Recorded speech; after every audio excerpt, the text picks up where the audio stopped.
रियासतनामा देख रहे हैं आप और मैं हूं आपके साथ ही शांत सोदन। जम्मू कश्मीर के हालातों से आप बहुत अच्छे से वाकिफ हैं।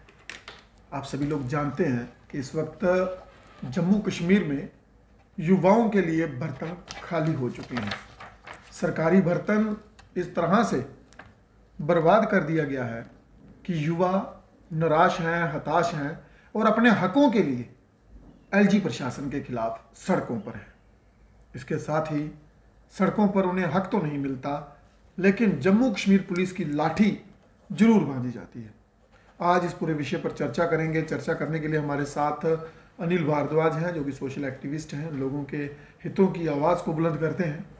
तो आइए इनसे बातचीत करते हैं और जानते हैं कि कैसा रवैया है जम्मू कश्मीर सरकार का। सर, आपका बहुत बहुत स्वागत है। स्वागत है ईशान जी, आपका और रियासतनामा। क्या देखते हैं, नया जम्मू कश्मीर है, नई नई नीतियां हैं और युवा सड़कों पर है। दावे फिर किए जाते हैं एलजी साहब की तरफ से कि इस साल भी 12,000 नौकरियां और आने वाली हैं। ईशान जी, ये तो पहले तो आपके मीडिया का मैं हार्दिक अभिनंदन करता हूँ कि आप आए दिन लोगों के मसले मसाइले उजागर करते हो और वो मसले सरकार तक उनको पहुँचाने की कोशिश करते हैं। मगर वो अलग बात है कि सरकार के कानों पे जूं रेंगती है या नहीं रेंगती है, इसका वो बाद में पता चलता है प्रैक्टिकली। रही बात आपने युवाओं की बात की, तो जब से मैं समझता हूं ये केंद्र शासित प्रदेश बना है, युवा तो क्या आप देख रहे हो कि आए दिन कोई ना कोई प्रदर्शनकारी रोड पे होता है। आप महिलाओं की बात ले लीजिए, आप पीएचई डेली वेजर की बात ले लीजिए, आप पीडीडी डेली वेजर की बात ले लीजिए, आप रैबरे जरात वालों की बात ले लीजिए, आप रमसा वालों की बात ले लीजिए, आप जो मेडिकल जो एनआरएचएम के जो अधिकारीगण हैं, चाहे हमारी महिला मातृशक्ति हमारी बहनें हैं, वो रोडों पे हैं। तो आज जो युवा देश की और खासकर मैं जम्मू कश्मीर की, जिसको मैं रीढ़ की हड्डी कहता हूं और सारी लोग उनको कहते हैं, क्योंकि इन्हीं युवाओं से कोई आईएएस अफसर होगा, कोई आईपीएस और कोई हमारे जम्मू कश्मीर के अधिकारीगण होंगे जो आने वाले समय में इस रियासत की बागडोर अपने हाथों से चलाएंगे। मगर विडंबना, जब से ये केंद्र शासित प्रदेश बना है और जब से मैं खासकर जो माननीय हमारे एलजी महोदय आपसे आए हुए हैं, मुझे ऐसा कोई भी दिन वो लग नहीं रहा है कि आने वाले समय में कोई भी हमारा जम्मू कश्मीर का युवा इस अपने खासकर जम्मू कश्मीर में रोजगार के ये काबिल बनाएंगे या उसको रोजगार देंगे। एलजी मनोज सिन्हा के कई सारे बयान भी सामने आते हैं और कई बार ऐसी तरह की टिप्पणियां कर देते हैं जो शायद एक कॉन्स्टिट्यूशनल पोस्ट पर शोभा नहीं देती हैं। कभी कहते हैं युवाओं के हाथ में फ़ोन नहीं होना चाहिए, आईफोन के पैसे हैं तो प्रॉपर्टी टैक्स क्यों नहीं देंगे। एक्टक के खिलाफ प्रोटेस्ट लगातार हो रहे हैं, कैंडल मार्च होता है, लाठियां बांधी जाती हैं। अगर विरोध है युवाओं को तो क्यों ना एक्टक हटा दी जाए, क्यों नहीं हटाई जाती, क्या लगता है आपको? देखिए जी, आपने बिल्कुल ईशान जी बड़ा अच्छा क्वेश्चन किया कि एक कॉन्स्टिट्यूशनल पोस्ट पे बैठे हुए और प्राइम पोस्ट है। मैं समझता हूं कि इसके ऊपर पोस्ट कोई नहीं है। एलजी साहब क्या हैं, father of the Jammu Kashmir हैं, क्योंकि मेन वही उन्हीं से सारा कमांड हो रहा है और उन्हीं के नीचे सारे एडमिनिस्ट्रेशन और सारे डिस्ट्रिक्ट और चाहे दोनों डिवीजन हमारे हैं, उन्हीं के अंदर अंतर्गत काम कर रहे हैं, उनके डायरेक्शन पर। जैसे उन्होंने एक दिन बयान दिया कि युवाओं को प्रॉपर्टी टैक्स की बात की, अगर मोबाइल एप्पल का मोबाइल रख सकते हैं तो वो प्रॉपर्टी टैक्स क्यों नहीं दे सकते। तो मैं आपके माध्यम से ईशान जी पूछना चाहता हूं, क्या हर युवाओं के पास या हर घर में एप्पल का फोन नहीं? अगर हो तो क्या कुछ ऐसे घर हैं जिनके पास अभी एंड्रॉयड फोन भी नहीं है। और रही बात कि अगर हो भी तो लोग अपनी मेहनत से अपना मेहनत करके, मेहनत कशिश करके अगर कोई फ़ोन ले रहे हैं तो उसमें क्या हमारे जो एलजी साहब हैं उनकी नज़र उन पे भी है कि क्या तभी तो वो क्या है इनके घरों पे और इनकी अब घरों क्या इनकी सांसों पे भी प्रॉपर्टी टैक्स लगाएंगे। तो मैं समझता हूं कि ये एलजी साहब का जो बयान है वो निंदनीय है, क्योंकि जिनकी मंशा, जिनके दिमाग में ये चल रहा है कि ये लोग फ़ोन रख सकते हैं, क्या वो लोग चाहते हैं कि इस जम्मू कश्मीर के लोग जो हैं वो दर दर की ठोकरें खाएं? वो फ़ोन तो छोड़ो, वो मांगने पे मजबूर हो जाएं, वो भीख मांगे। क्या एलजी साहब की मंशा ये दर्शाती है कि लोगों के पास एप्पल का फ़ोन नहीं होना चाहिए? तो मैं समझता हूं कि ये बयान बड़ा निंदनीय है। और ख़ासकर मैं यहाँ पे बैठी हुई जो उनकी कोलिशन में, मैं कोलिशन ही कहूँगा, क्योंकि जो केंद्र शासित प्रदेश है वो कहाँ से चल रहा है, दिल्ली से, ऑपरेट हो रहा है, जी, दिल्ली से बिल्कुल। हो रहा है, होम मिनिस्ट्री से रहा है, तो वहाँ पे सरकार भाजपा की है। तो भाजपा के लोगों पे आज देख लीजिए उन्होंने ताला लगाया होगा। कोई भी किसी प्रकार का बच्चों के सहानुभूति नहीं कर रहा, किसी प्रकार की सपोर्ट नहीं कर रहा है। एक बड़ा सवाल है कि एपटेक है, जिस तरह से मैं अभी बात कर रहा था, कंपनी है, अगर मेजॉरिटी ऑफ द बच्चे स्टूडेंट्स एस्पिरेंट्स को मंजूर नहीं है, अगर मुझे कुछ पसंद नहीं आ रहा तो क्यों थोपना? अगर बच्चे नहीं चाहते कि एपटेक हो तो कोई और आ जाए। प्रशासन क्यों बचाने में लगा है? क्यों सरकार जो है वो उस कंपनी को नहीं हटा रही? देखिए ईशान जी, इसके पीछे मैं समझता हूँ कहीं ना कहीं ये क्वेश्चन मार्क जुड़ा और सरकार पे भी सवालिया निशान है कि माइनिंग माफिया बाहर से, ल्यूकर माफिया बाहर से, टोल माफिया बाहर से, एग्जाम कंडक्टिंग एजेंसी बाहर से, और जो भी और नए डिसीजन हो रहे हैं वो बाहर से। क्यों? इसके पीछे कुछ ना कुछ वजूहात हैं, कुछ ना कुछ खिचड़ी पड़ रही है कि ये लोग जो जहां का जो पैसा है वो बाहर लोगों को डाइवर्ट कर रहे हैं। चाहे मैंने माइनिंग माफिया की बात की, वो भी लोग बाहर के हैं, ल्यूकर माफिया भी बाहर के हैं, और अब जो देश का युवा है, जो हमारे जम्मू कश्मीर का युवा है, उसके भविष्य के साथ भी खिलवाड़ कर रहे हैं। अगर वो युवा चाहता है कि ये एपटेक कंपनी जो है, वो क्यों चाहता है कि ये तो उजागर हुई है, ब्लैकलिस्ट हुई है वो कंपनी, तो अगर एक कंपनी ब्लैक लिस्ट है तो क्यों उसके पीछे हमारी गवर्नमेंट पड़ी हुई है कि इसी से पेपर करवाया जाए? और आपने देख लिया इस कंपनी ने बाहर तो स्टेट में तो ये ब्लैक लिस्ट है ही है, यहां पे भी इसका मैं आपको थोड़ा सा पीछे ले चलता हूं।